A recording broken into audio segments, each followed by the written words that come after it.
এই যে আজকে বাজারে এনেছি। হ্যাঁ দেখুন, এই চিংড়ি মাছ, এই কাটা মাছ অল্প অল্প নিয়ে এসেছি। গরিবের বাজার বুঝতে বেশি নিতে পারি না। চিংড়ি মাছ, গোটা কাটা মাছ।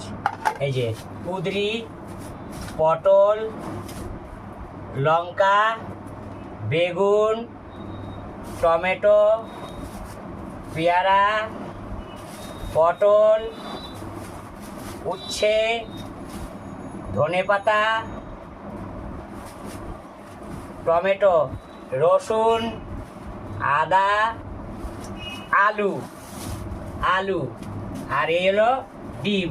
এই হচ্ছে আজকের বাজার।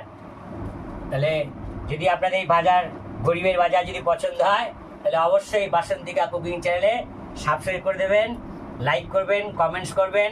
হ্যাঁ, আমাদের একটু সহযোগিতা করবেন। আপনারা নিশ্চয়ই সুস্থ আছেন, ভালো আছেন। হ্যাঁ, পরম পিতা ঈশ্বর আপনাদের সবাই